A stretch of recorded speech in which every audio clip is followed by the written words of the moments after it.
Bom, boa noite. Vamos lá. Só relembrando um pouquinho de domingo passado, a gente estava falando das causas atuais das aflições. E aí nós entramos com os capítulos do Evangelho, lá de novo, ainda o capítulo 5º, né, das bem-aventuranças, bem-aventurados os aflitos, e passamos ali pela leitura de parte do livro há 50 anos depois, onde mostra a dificuldade que um dos personagens teve durante a vida, e que somente lá no final da vida, então, ele pôde perceber o quão ruim ele se utilizou do tempo dele, o quão ruim ele foi com as pessoas ao seu redor, e o quão arrependido ele estava no final da vida. Mas, pelo menos, uma mudança havia ocorrido na vida dele em função de todas essas dores, dele ter percebido o caminho errado, o caminho torto que ele havia tomado durante a sua vida. E também a gente chegou à conclusão que o Evangelho mesmo mostra para nós que a maioria das causas das aflições são em função das próprias incúrias do próprio ser humano, ou seja, o ser humano, no seu ato de fazer, no seu ato de conduzir a vida, acaba gerando consequências para si mesmo, consequências que ele não deseja. E um exemplo simples, por exemplo, é aquela pessoa que não escova os dentes como deveria. Em algum momento, ele vai ter que fazer o quê? Vai ter que extrair um dente, vai ter que fazer um procedimento que ele não goste. Ou a pessoa que vai para o sol e se queima muito, também vai ter que depois arcar com a consequência daquelas dores e até mesmo, de repente, desenvolver uma doença, ou aquela pessoa que come em excesso, aquela pessoa que não se exercita, assim só para citar coisas mais simples e palpáveis, né? Então, voltando para o Evangelho, item 5, aqui do capítulo 5. Falando o quê? O Evangelho vai trazer para nós a lei humana, ou seja, a lei humana faz com que o ser humano, de certa forma, pague pelos erros que comete diante da sociedade, dentro da sociedade que ele está, né? Então, cada região aí tem a sua forma de lidar com os erros do ser humano. E ele traz para nós o quê? Que a lei humana atinge certas faltas e as pune, desde que ela saiba, né? Desde que ela perceba. Mas a lei não atinge nem pode atingir todas as faltas. É óbvio, muita coisa fica escondida, até mesmo dentro das nossas intenções. Fazemos alguma coisa com a intenção de prejudicar alguém, na verdade não é nem prejudicar alguém, é de se dar bem em cima de uma situação, e aquilo prejudicaria alguém, e no final dá errado. Mas a nossa intenção, o nosso movimento, fazendo tudo aquilo, de repente só de fazer isso já prejudica o entorno, sem a gente nem saber, mesmo que não tenha atingido o nosso objetivo. Deus, porém, quer que todas as suas criaturas progridam e, portanto, não deixe impune qualquer desvio do caminho reto. Não há falta alguma, por mais leve que seja, nenhuma infração da sua lei que não acarrete forçosos e inevitáveis consequências. Ou seja, há uma falta, há necessidade de corrigi-la. E por que a necessidade de corrigi-la? Porque se não houvesse necessidade de corrigi-la, o que impediria, então, o ser humano, o espírito em progresso, de cometer os mesmos erros? Nada, se ele soubesse que ficaria impune. Por isso que a falta não pode ficar impune, simples assim. Assim como hoje o ser humano sabe que não pode avançar o sinal vermelho, porque senão haverá uma punição, ele sim não avança. Lógico, a gente está te falando exemplos que muitas vezes você passa o sinal vermelho, né? Mas a ideia foi passada. Vamos lá. Os sofrimentos que decorrem do pecado, ou seja, dos erros, são uma advertência de que procedeu mal. Dão-lhe experiência, fazem-lhe sentir a diferença existente entre o bem e o mal e a necessidade de se melhorar para, de futuro, evitar o que lhe originou uma fonte de amargura, sem o que motivo não haveria para que se emendasse. Ou seja, se não fosse uma fonte de amargura, o que o motivaria a se melhorar? Se não há diferença entre fazer o bem e fazer o mal. E é justamente esse um dos pontos do materialismo versus o espiritismo ou o cristianismo.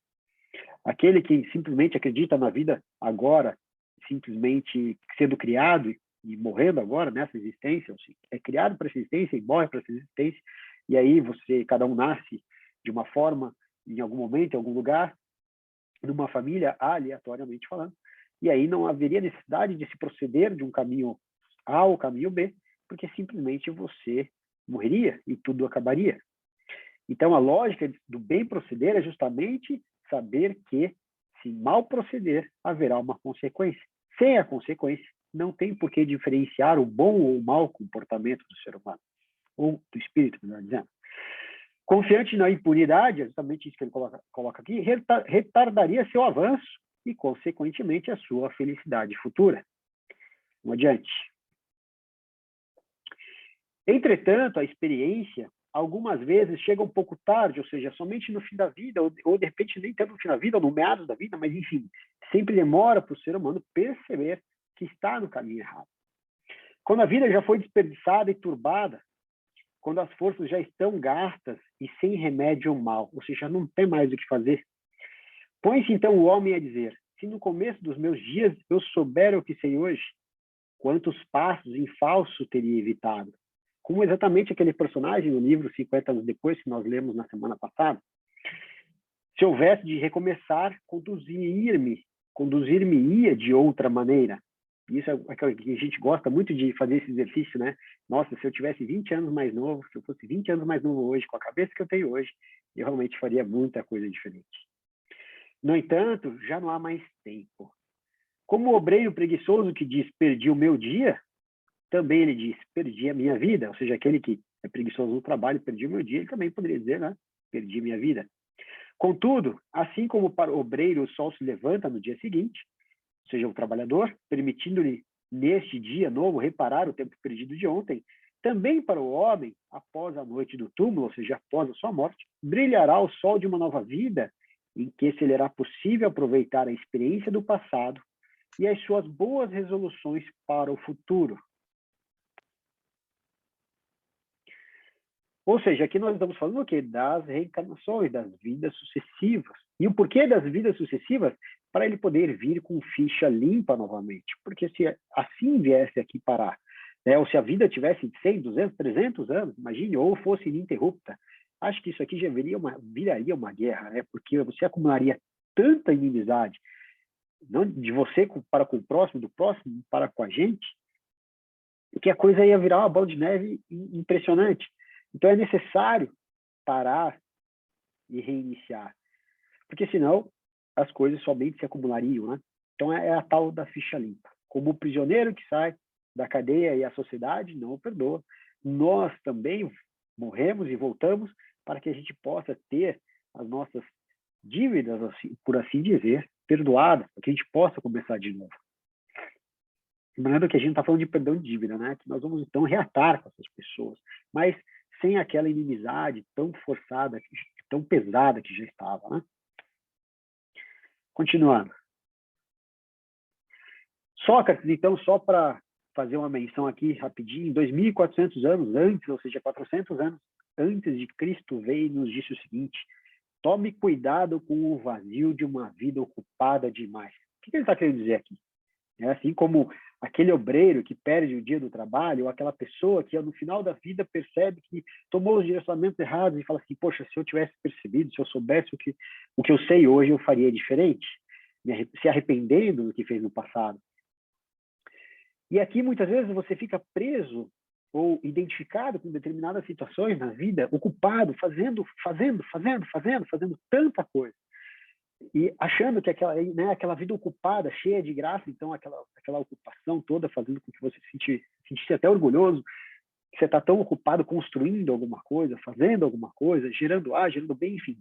Mas Sócrates quis dizer o que para nós aqui? Exatamente como aquela passagem que falou do tempo lá atrás, daquele filósofo lá nos anos 1700, onde ele falou do tempo, em que ele tinha que prestar contas para Deus em relação ao tempo que ele tinha usado e que chegava e que no final da vida ele já não tinha mais tempo para fazê-lo.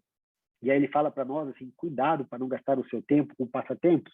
Aqui Sócrates disse a mesma coisa, que é o quê? Quando você tem uma vida ocupada demais, mas com o vazio de uma vida ocupada demais, é o quê? Essa ocupação, ela está gerando algo realmente verdadeiro? Ou é simplesmente passatempo, é simplesmente ocupação com coisas que vão aqui ficar, com coisas que não têm valor para sua alma, que não têm valor para o seu desenvolvimento moral e intelectual?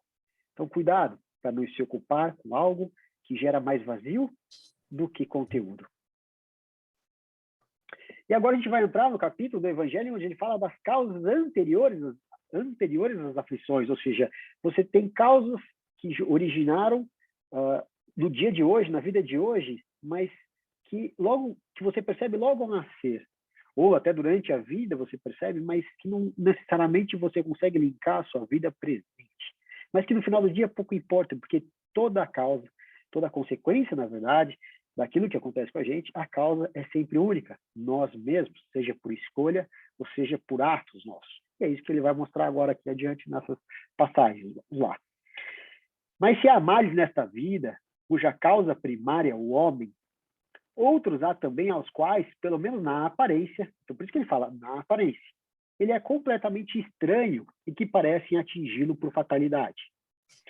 Tal, por exemplo, a perda de entes queridos e as dos que são o amparo da família.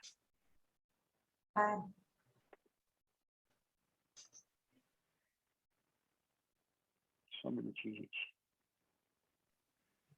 Ô, Ângelo, Tá. é a Ju. Oi. Eu tô com a impressão de que sua voz está um pouquinho robotizada. Eu acho que é o áudio. Eu não sei Não sei se como as pessoas melhorar estão com essa isso. impressão. Não, Vamos ver se assim melhora, mas... O microfone para... Ah, melhorou, ó. Então, vamos assim. Pensei que melhorou. era melhor, vamos lá. Tais ainda os acidentes que nenhuma previsão poderia impedir, os reveses da fortuna, que frustram todas as precauções aconselhadas pela prudência, os flagelos naturais, as enfermidades de nascença, sobretudo os que tiram a tantos infelizes os meios de ganhar a vida pelo trabalho, as deformidades, a idiotia, o cretinismo, enfim. Então a gente está falando de doença, falando de enfermidade, a gente está falando de diversas coisas, né? Principalmente fenômenos da natureza. Imagine aqueles desastres todos que a gente vê. Mas no final do dia, como diferenciar o que era da vida anterior com o que é da vida de agora? No final, assim, a resposta é pouco importa. Importa que nós temos que lidar com a morte, quem vai embora tem depois a sua razão de ser, vai conhecer, é importante que ele tenha vivido aqui na vida, que ela passou antes de sofrer um acidente, enfim, de morrer de forma precoce, por assim dizer, aparentemente de forma precoce. Espero que ele tenha vivido uma vida de acordo com aquilo que ele tinha se proposto a viver aqui. Agora, muito se questiona, né? Por exemplo, a morte da semana passada, retrasada, já não lembro mais, daquela cantora, ou do Covid, por exemplo, o que é? Será que não tem uma ação do homem por trás também? O homem, querendo ou não, destrói a natureza e tem uma doença. O homem, então, até então, nós sabemos que ele fica manipulando biologicamente algumas coisas, então dali podem sair doenças, sim. Então o homem também tem participação nisso. Então você veja que o homem, de certa forma, também está sempre fazendo, sempre causando a desgraça de si mesmo. Então, se não fosse da vida anterior, é dessa, e no final do dia pouco importa, importa que a gente sempre faça o melhor que a gente pode fazer. Porque saber se é da anterior ou se é dessa, não vai mudar os nossos destinos, não vai mudar aquilo que nós temos que fazer aqui na Terra. Agora, o que fica muito mais claro é quando você tem uma criança que nasce com defeito físico, por exemplo, um espírito que pega uma doença logo muito jovem, ou que desenvolve uma doença muito jovem e é extremamente atípica, fica um pouco mais claro você identificar, poxa, isso provavelmente faz parte da vida anterior. Mas no final do dia também pouco importa, entendeu? São meras questões de que não vai mudar o destino, não vai mudar aquilo que você realmente tem que fazer. É um obstáculo que você tem que enfrentar, sim, mas não vai mudar o seu destino, não vai mudar aquilo que você veio para fazer. Você veio, vai ter esse obstáculo, vai ter que superar esse obstáculo com aquilo que você tem de melhor. E aí, por exemplo, outras coisas que aqui não se coloca, a gente está falando aqui de enfermidades, a gente está falando de doenças, a gente está falando de acidentes, mas a gente não pode esquecer que o ambiente de família que a gente nasce, o local, a cidade, o país, a região que a gente nasce, tudo isso tem um propósito, tudo isso tem a ver, isso tudo tem uma conexão. Então, não necessariamente a gente tem que lembrar só das questões ruins, mas vamos lembrar das questões boas e também das questões consanguíneas nossas. Vamos adiante. Os que nascem nessas condições, é que ele continua, certamente nada hão feito na existência atual para merecer, sem compensação, tão triste sorte que não podiam evitar, que são impotentes para mudar por si mesmos e que os põe à mercê da comiseração pública, ou seja, da ajuda pública. Por que, pois, seres tão desgraçados enquanto ao lado deles, sobre o mesmo teto, na mesma família, outros são favorecidos de todos os modos? Mas por que essa diferença? Por outro lado, não podendo Deus punir alguém pelo bem que fez, nem pelo mal que não fez, se somos punidos é que fizemos o mal. Se esse mal não o fizermos na presente vida, tê-lo-emos feito na outra. É uma alternativa que ninguém pode fugir e que a lógica decide de que parte se acha a justiça de Deus. O homem, pois, nem sempre é punido ou punido completamente quando está aqui na Terra, na sua existência atual, mas não escapa nunca às consequências das suas faltas. A prosperidade do mal é apenas momentânea. Se ele não espiar hoje, espiará amanhã, ao passo que aquele que sofre está espiando o seu passado. O infortúnio, que à primeira vista parece imerecido, tem sua razão de ser, e aquele que se encontra em sofrimento pode sempre dizer: perdoa-me, Senhor, porque pequei. Ou seja, reconhece que ele fez errado em algum momento na vida. E aí, isso chama-se a resignação, a palavra utilizada no Evangelho por diversas vezes.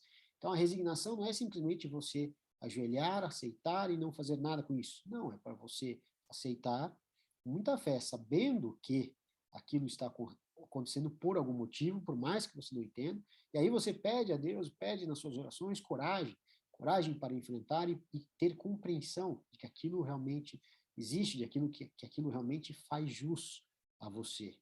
E aí, com as suas ferramentas que Deus te deu nesta vida, que o plano espiritual deu para você, você vai tentar fazer o melhor. Você vai tentar o quê? Se superar. Porque você sabe que aquilo é para você. Isso quando se tem conhecimento. É isso que a gente busca aqui todos os domingos. Ter conhecimento, ter consciência e lucidez de que a nossa vida não é simplesmente um acaso, mas sim correlações de atos nossos, de consequências de nossos próprios feitos, no passado mais recente ou num passado mais distante. E aí aqui eu estava pensando, poderia colocar um vídeo de pessoas em situações de aflições, de misérias, mas a ideia é que a gente aprenda pelo lado contrário. Em vez de a gente fugir dessa miséria em função de nossos atos, para que a gente não caia na mesma situação e não tenha aí tantas dores pela frente numa vida futura, mas que a gente então se estimule não fugindo da dor, mas que a gente busque então, através de bons exemplos, que a gente busque o nosso autodesenvolvimento em função daquilo que a gente pode vir a ser. Uma pessoa melhor, uma pessoa mais desenvolvida, pode ser um líder, pode ser um influenciador de coisas boas. Então, em vez de mostrar aqui doenças e coisas ruins, vamos mostrar aqueles que hoje estão aqui no planeta, que são considerados os gênios, né, em função de terem utilizado bem a sua inteligência no passado, terem se depurado com mais afinco. Vamos ver um exemplo aqui. Anos de idade, ele surpreendeu os pais tocando uma sonata de Mozart para piano. E hoje, com 8 anos, o filho de imigrantes ucranianos virou uma celebridade.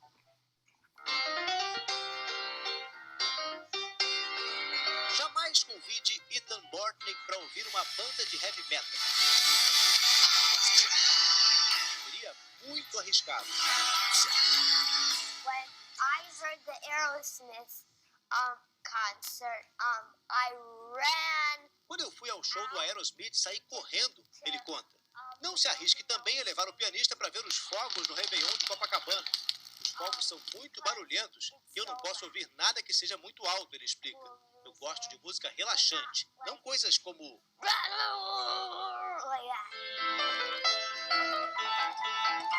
Os dedos são tão pequenos que parecem frágeis para o tamanho das teclas. E as pernas curtas exigem um equipamento especial para alcançar os pedais. Quem não desconfiaria se um menino brincalhão como Ethan começasse de uma hora para outra a tocar assim, perfeitamente? Não foi nesse piano maravilhoso, nem nesse menorzinho que agora desafina. Ethan começou aos 3 anos no tecladinho de plástico que ganhou de aniversário.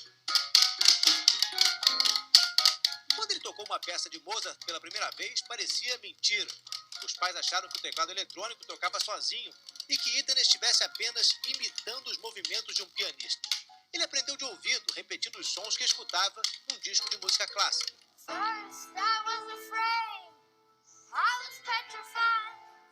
O filho de imigrantes ucranianos ficou tão famoso que foi convidado para tocar em eventos. Deixou o guitarrista Carlos Santana boquiaberto. Virou uma pequena celebridade americana. momentos mais impressionantes da já longa trajetória desse pequeno pianista foi quando os pais o levaram para assistir ao concerto de um músico de renome internacional. Logo nos primeiros minutos, Ethan estava dormindo no carrinho. Os pais acharam aquilo normal. Afinal de contas, ele é uma criança. A surpresa veio no dia seguinte, pela manhã. Quando os pais acordaram, Ethan tocava Bésame Mucho, exatamente como o pianista da noite anterior. Mas ele não é apenas um bom músico, é compositor. Ethan interpreta mais de 200 músicas, toca de olhos fechados e pode até conversar e não erra a melodia. Ethan acha tudo tão fácil que resolveu ensinar ao irmãozinho Nathan. I'm trying, but it doesn't work. Eu tento e não funciona, ele diz. Mas eu acho que se ele praticar um pouquinho, vai acabar aprendendo. O pequeno pianista, no entanto, se engana. O virtuosismo precoce é raro e desperta a atenção de médicos e cientistas. Querem fazer um mapeamento do cérebro dele, mas nós não queremos saber, diz o pai. O que esse exame vai dizer? Não vai ajudar em nada. Os pais explicam que não fizeram nada demais. Apenas estimularam a inteligência do filho, levando ele a passeios e ouvindo todo tipo de música. Hannah conta que não obriga o menino a praticar piano e não faz nenhum tipo de projeto para ele. Meu único plano é deixar ele fazer o que quiser. E ele não quer apenas tocar piano. Ele adora fazer as pessoas sorrirem, ela diz. Ethan Brodnick também adora fazer mágica e revelar o truque. Tem fissura pelo orangotango. E quando fomos caminhar pelo condomínio, o pianista revelou que seu grande sonho é trabalhar num zoológico. Ele acha que a melhor profissão do mundo é cuidar dos animais e tocar piano para eles.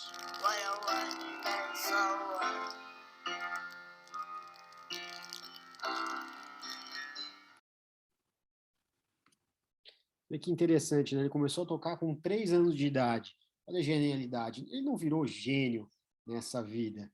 Ele já tem isso com ele. Assim como aquelas pessoas que nascem com deformidades ou com idiotia, já vem isso com elas, porque não que elas eram idiotas da vida anterior, não isso, mas elas estão aqui em função de algo que aconteceu, então, por merecimento delas, ou digamos assim, por colheita, né, da semeadura que elas fizeram, elas então tiveram que vir com essas restrições.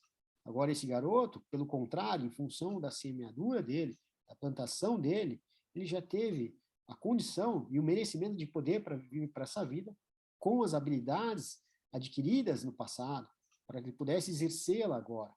E também a curiosidade aqui é que o apego dele aos animais, né? Ele quer tocar para os animais. É interessante isso. Alguma coisa deve ter aí com os animais também. E é esse o exemplo que a gente tem que seguir. Olhar para eles não como prodígios, mas sim como seres que evoluíram, que arregaçaram as mangas, que evoluíram, que estão na nossa frente e que nós podemos ser como eles lá no futuro. Não digo um pianista, mas todos nós aqui temos condições de ser alguma coisa, desde que a gente persevere, desde que a gente estude, desde que a gente arregace as mangas, melhor dizendo, né? E aí, com o trabalho, fruto desse nosso trabalho, a gente possa, quem sabe, um dia, apresentar e reapresentar esse trabalho nas gerações futuras, na nossa geração, naquela que nós participaremos também, de alguma forma. Continuando. E aí o Evangelho vem e diz o seguinte, né? Os sofrimentos devidos às causas anteriores, lembrando o vídeo anterior, a gente quis falar não dos sofrimentos, mas sim da genialidade, né?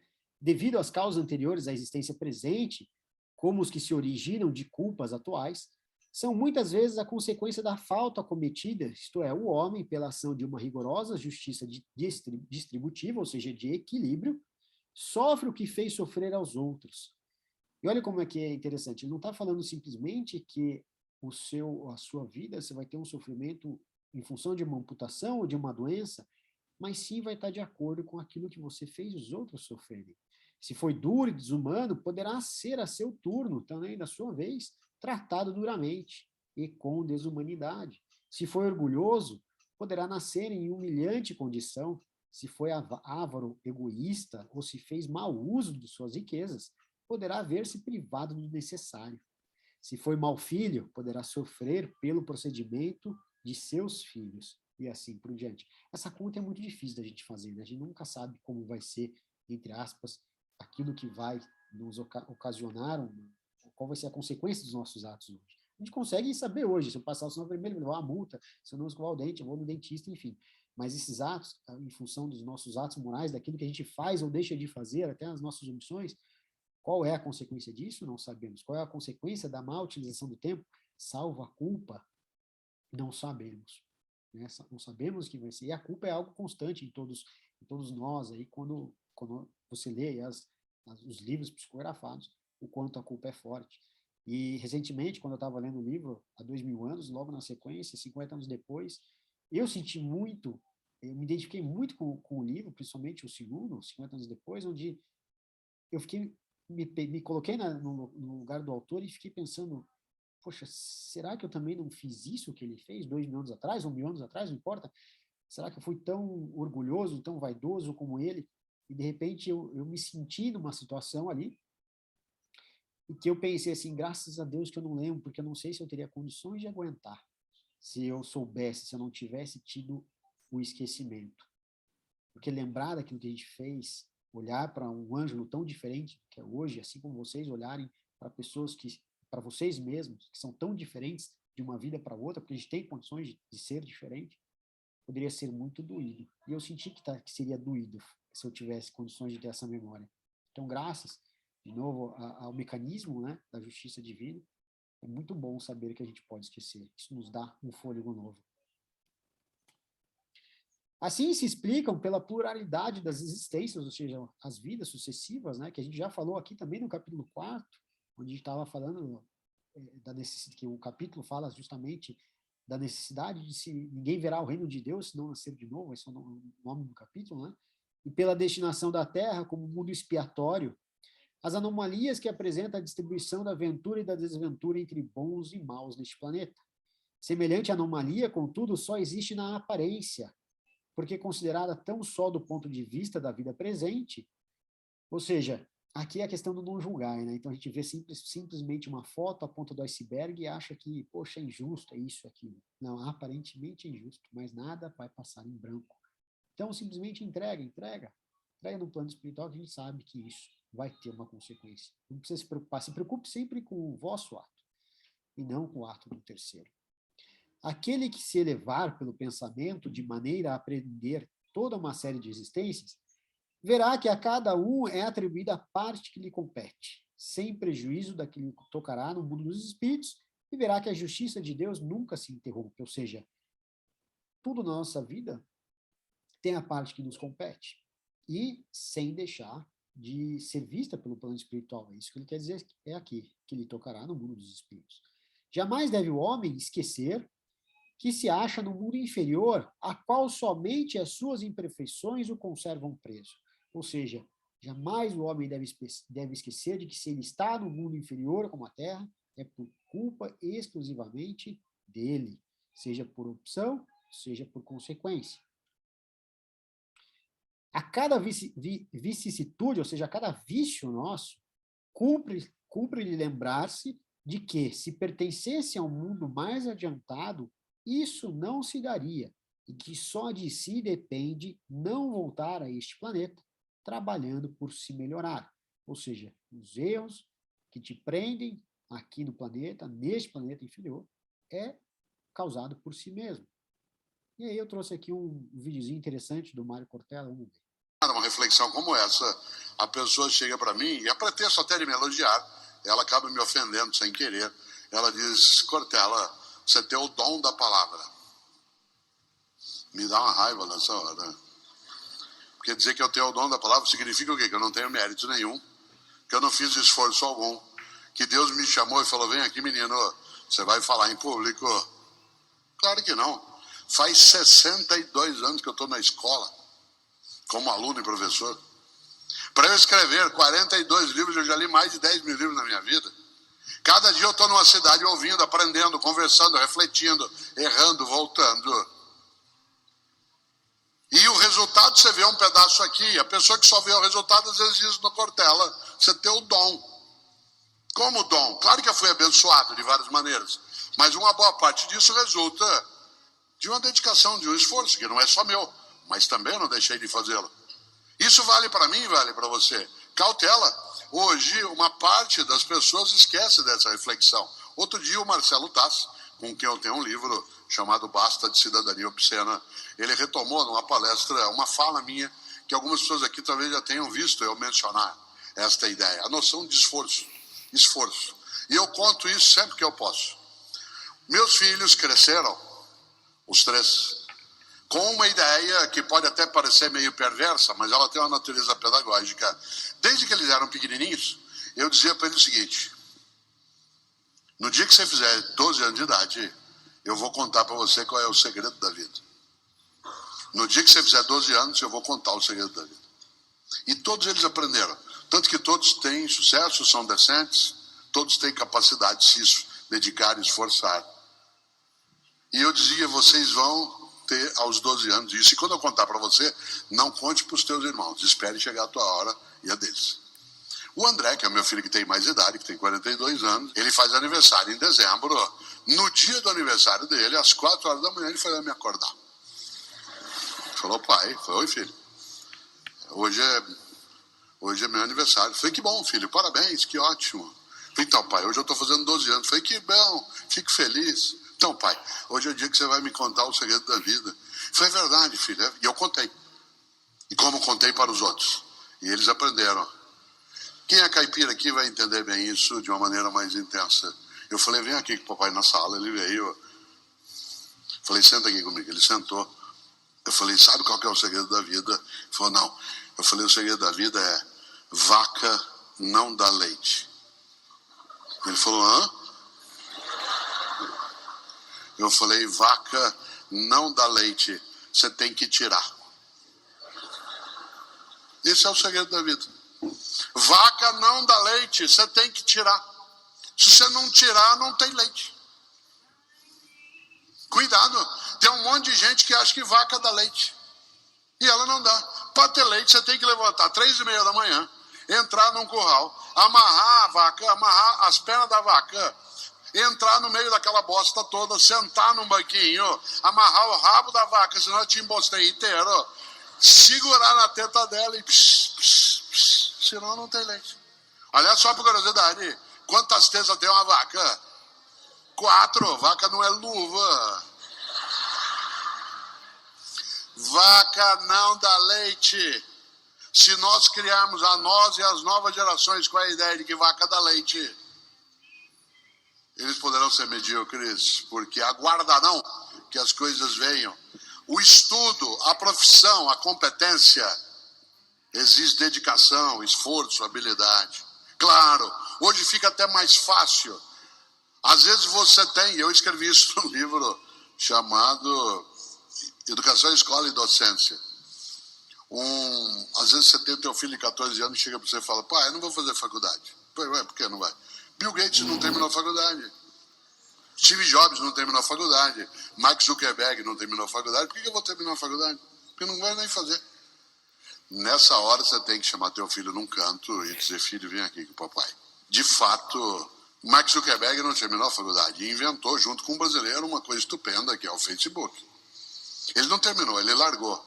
Mas sabe o que ele largou? A faculdade ele largou? Aí você tem que falar bem alto no ouvido dele. Harvard! Ele largou Harvard, que é a melhor universidade do mundo. 1 ano em Harvard equivale a 30 numa unisquina qualquer. Então o papai concorda com você. Você quer fazer como Bill Gates, como Zuckerberg, faço com você um trato sem volta. Tá bom? Concordo com você, parabéns. Primeiro você entra em Harvard, depois você larga. Porque você vai fazer como eles, faça como eles. Essa perspectiva é exatamente para impedir que as novas gerações de nós, que temos mais idade, caiamos exatamente nessa armadilha que é, tudo bem, dá para o gasto. Cautela. A mediocridade na vida, no afeto, na relação, ela é muito redutora. Interessante, né? Aqui fecha exatamente o que a gente tem falado do tempo, de usar o tempo. Aquele menino que é gênio, ele não foi gênio simplesmente nessa vida, considerando as vidas sucessivas, obviamente, para explicar essas anomalias, essas diferenças entre as pessoas aqui encarnadas. é que você chega à conclusão de que esse trabalho existe, sim, vaca não dá leite. É por muito tempo que esse menino ficou ordenhando a vaca. É por muito tempo que outros ficaram ociosos ou mal utilizando o tempo ou usando de forma cruel, de forma ruim, as ferramentas que receberam, ou seja, usaram o seu corpo para guerrear, para maltratar, usaram a sua inteligência para maldizer, a sua inteligência para o lado ruim das coisas. Então, há de se fazer trabalho, a filosofia do cristianismo e do espiritismo é a filosofia da ação. E aí, só lembrando aqui, lá no capítulo 27, item 7, que também é o segundo maior capítulo do Evangelho, que é onde fala, pedi e obtereis, ele vem e diz o seguinte: o que Deus lhe concederá sempre, se ele o pedir com confiança, é a coragem, a paciência, a resignação.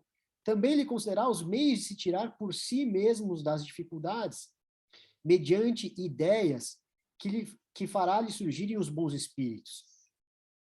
Surgiram através de sugestão dos bons espíritos, deixando-lhe dessa forma o mérito da ação, ou seja, a escolha da ação é minha, a ação é minha, mas eu preciso fazer, eu preciso me mexer, então só depende de mim sair deste planeta, que é o que nós estamos falando aqui. Ele assiste, então ele continua, né? Ele assiste os que ajudam a si mesmos, de conformidade com esta máxima: ajuda-te, que o céu te ajudará. Ele, porém, não assiste os que tudo esperam de um socorro estranho, sem fazer uso das faculdades que possui. Entretanto, as mais das vezes, o que o homem quer é ser socorrido por milagre, sem despender o mínimo esforço. Então, nós queremos a transição planetária, queremos mudar, sair daqui, que as nossas aflições se encerrem, simplesmente porque sentamos e oramos. Isso não funciona, isso não é assim, é preciso fazer a nossa parte. E aí, de novo, Cortella traz mais um ensinamento muito interessante, que é justamente, veio depois de Jesus, né, mas olha o quanto converge a ideia. O Benedetto de Nursia fundou uma ordem religiosa exatamente com esse nome, beneditina. E Bento de Nursia, para fazer essa ordem, criou para ela um lema. O lema da ordem beneditina, em latim, é ora et labora, isto é, reza e trabalha. Tem gente que acha que vale só rezar. Já imaginou? Entro eu no centro cirúrgico há 2 semanas, o cirurgião vira assim, nós estamos rezando para dar certo. Claro que a oração é boa, mas ela sozinha não resolve. Estou rezando para o Brasil não cair no abismo. Estou rezando para a gente crescer no mercado. Estou rezando para haver uma alteração. Isso ajuda até certo ponto, mas não é decisivo. Reza e trabalha. Só rezar sem trabalhar as coisas não acontecem. E só trabalhar sem agradecimento, sem reverência, as coisas perdem sentido. Por isso, ora et labora.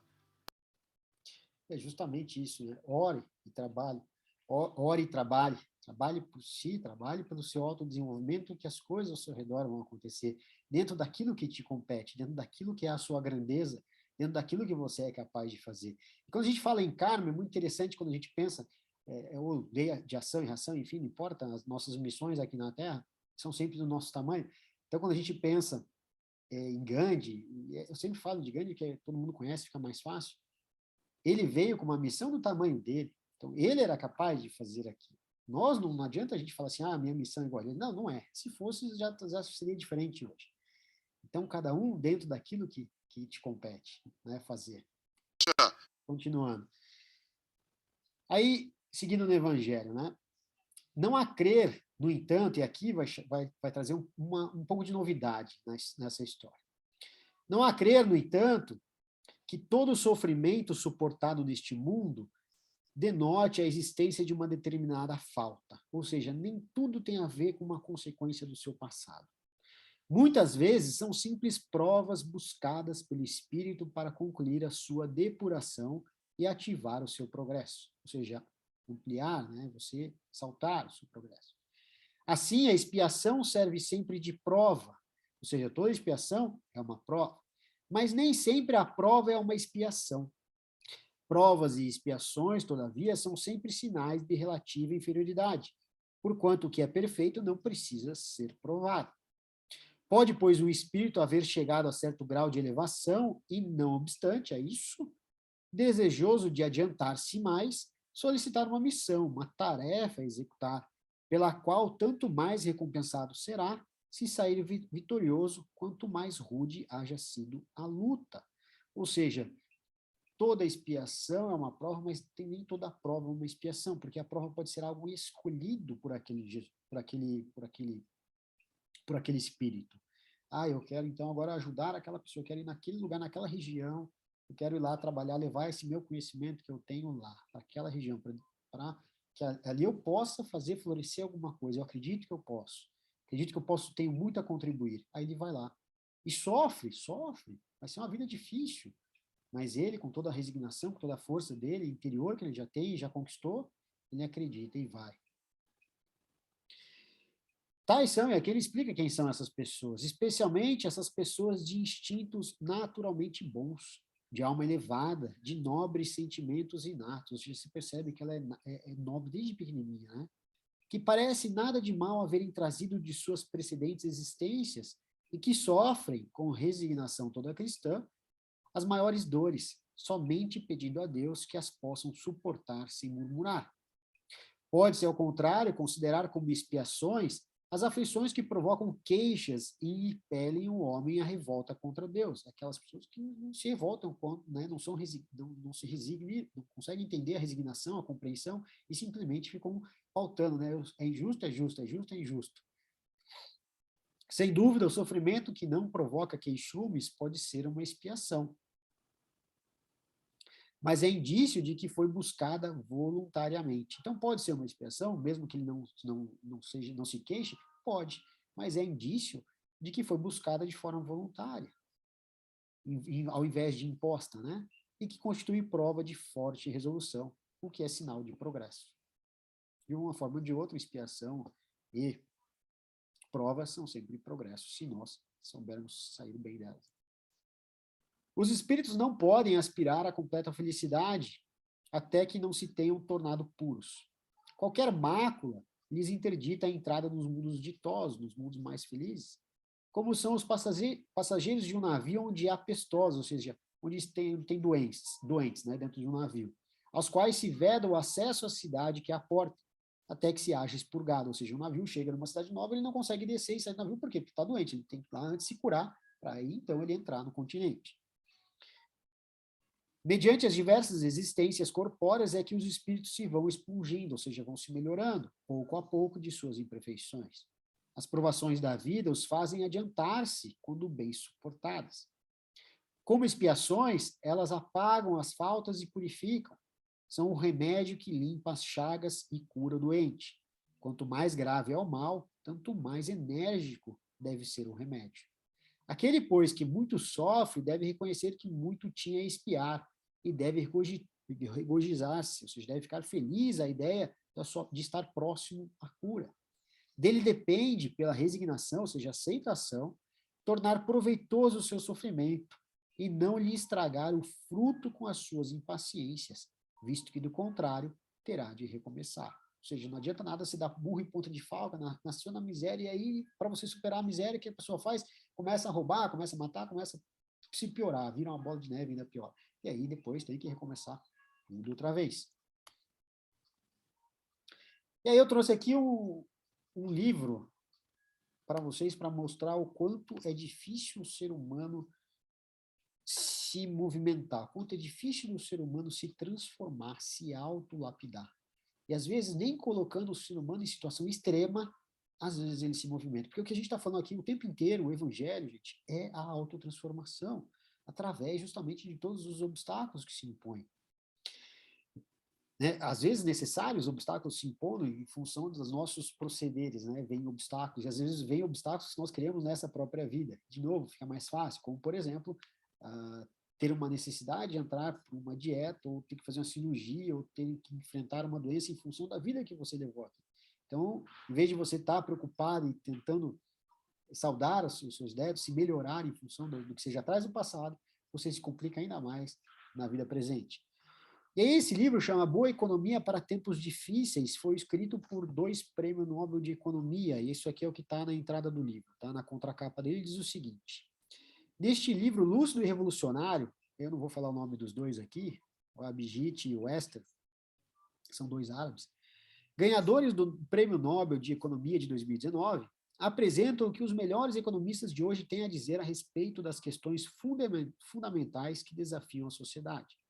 Baseado nas mais recentes e conceituadas pesquisas econômicas, explicadas aqui com clareza e honestidade, os autores descontroem falsas verdades e nos mostram não apenas as conclusões surpreendentes a que tais estudos chegaram, mas também e principalmente que as soluções inspiradas nesses resultados podem ser determinantes na construção de um mundo mais justo e humano. O que eu quis dizer aqui? Eles estudam o comportamento humano através de fatos e dados. Então, o que acontece no mundo? Como que o mundo se comporta diante das situações? E uma das situações que eles estudaram, que ambos estudaram, é um dos pontos que traz muita discussão no mundo, que é a tal dentro dos vários temas que traz o livro, um dos temas é a migração das populações, seja em função de guerra, seja em função de miséria, seja em função da necessidade econômica, seja em função da necessidade, em função da destruição da natureza. E aí um dos trechos que ele traz diz o seguinte: exemplo ainda mais marcante desse tipo de inércia ocorreu na Finlândia, no pós-Segunda Guerra Mundial. Então ele está falando de algo que aconteceu na Finlândia, da inércia da população na Finlândia. Vamos ver o que foi. Por terem combatido ao lado da Alemanha, a Finlândia, derrotada, a Finlândia foi forçada a ceder parte substancial de seu território à União Soviética. Então a Finlândia lutou ao lado da Alemanha contra a coalizão toda, lutou contra a coalizão ao lado da Alemanha. Então, quando a Alemanha perdeu, a Finlândia também perdeu. A União Soviética foi lá, então, e tomou parte substancial do território da Finlândia. Toda a população da área cedida, ou seja, da área que a União Soviética, na época, a União Soviética tomou, correspondia a 430 mil pessoas, cerca de 11% da população finlandesa, que então teve que ser evacuada e reassentada em outras áreas do país. Dentro da própria Finlândia, finlandeses tiveram que sair de uma região que foi tomada pela União Soviética. Antes da guerra, a população desalojada era talvez menos urbanizada e menos apta a conseguir emprego formal do que o resto da população do país. Mas, sobre outros aspectos, não diferia muito dela. Ou seja, antes da guerra, essa população aqui, ela deu a impressão de que ela era ainda menos urbanizada, ou seja, uma população mais caipira, uma população mais restrita, uma população mais, como é que se diz, mais bruta ainda do que a população restante, né, das outras áreas do país. E aí ele diz o quê? Passados 25 anos desse desalojamento, apesar dos traumas dessa saída inesperada e caótica, a população deslocada era mais rica que a do resto da Finlândia, sobretudo porque tendia a ter mais mobilidade, a residir na cidade e a trabalhar em empregos formais. A mudança forçada parece ter afrouxado suas amarras e incitado seu espírito de aventura. O fato de um cenário de desastre ou de guerra serem necessários para incentivar movimentos migratórios para áreas com salários mais altos, aqui eu errei, mostra que as movimentações econômicas por si só, muitas vezes, não são suficientes para as pessoas se mexerem. E olha que curioso, gente, numa situação de guerra, de tomada de país, onde você é literalmente obrigado a ser empurrado, somente assim essas pessoas tiveram êxito. Essas pessoas, 25 anos depois, mostraram os dados e tal, chegaram à conclusão do quê? O ser humano tem que chegar no limite do limite para ele poder se movimentar. E quando ele se movimenta e quando ele se transforma em função das questões que ele encontra na outra região que ele vai, né? Ou seja, a gente está falando aqui de uma mudança de local, mas não é necessariamente isso que é necessário para nós, para que a gente avance, para que a gente se mude. Mas ele mostra que, então, essas pessoas chegaram, depois de 25 anos, elas prosperaram mais do que aquelas que ficaram assentadas no resto do país. Ou seja, essas pessoas que não foram expostas a obstáculos não tiveram que correr atrás do prejuízo, a água não bateu na bunda. Então, novamente, o ser humano espera, aqui ele conclui, né, no final do dia, a gente está concluindo o quê? Mais uma vez aquilo que o Espiritismo vem trazendo. Não há necessidade de se esperar a dor para se movimentar, mas quando ela vem, ela te transforma. É uma possibilidade, se você souber aproveitar, você vai se transformar. E aí escolha se transformar através do caminho do bem. E olha que curioso, E aí ele entra aqui em umas questões ainda desse capítulo, eu não quis trazer aqui, senão vai ficar muito, muito extenso. Eles perguntam, mas será que era falta de conhecimento daqueles que ficaram presos no lugar? Será que eles sabiam que se eles mudassem, eles teriam condições de ter melhor salário, ter melhor desenvoltura, etc.? E a resposta a essa pesquisa, a pesquisa que ele fez era que não, que as pessoas sabiam, e que mesmo com incentivo, aí aconteceu em outras regiões, mesmo com incentivo, as pessoas não mudavam.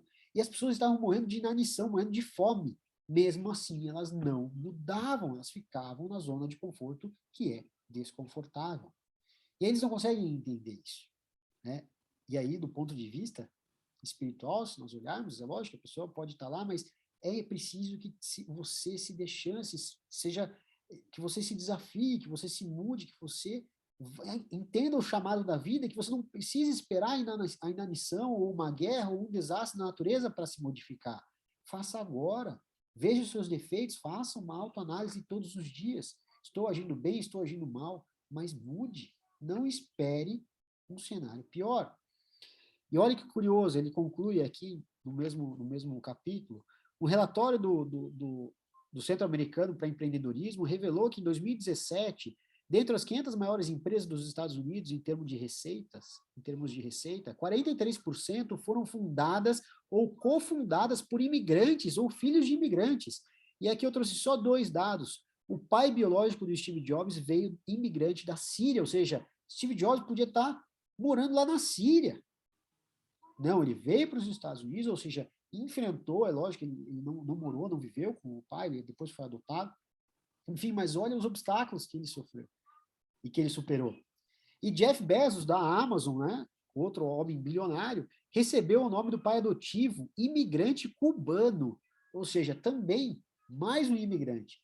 Então, ou seja, pessoas que, através da mudança, elas prosperam. É importante mudar. Então, aqui, na verdade, eu quis trazer esse livro para mostrar para nós o quanto é importante mudar, o quanto se prospera quando se muda, quando se coloca em mudança, em movimento. E que esse movimento seja o caminho do bem. E, ao mesmo tempo, mostra que aqueles a extrema dificuldade que nós temos de nos movimentarmos. Então, não espere que a gente saiba, né, não esperar as maiores desgraças para que a gente se movimente, que a gente possa se movimentar já, agora, antecipar os movimentos. Gente, obrigado por hoje, foi até um pouco mais do tempo, e semana que vem a gente volta a partir deste item. Quem quiser ficar para a gente bater um papo, fica à vontade, quem não quiser, nos falamos semana que vem.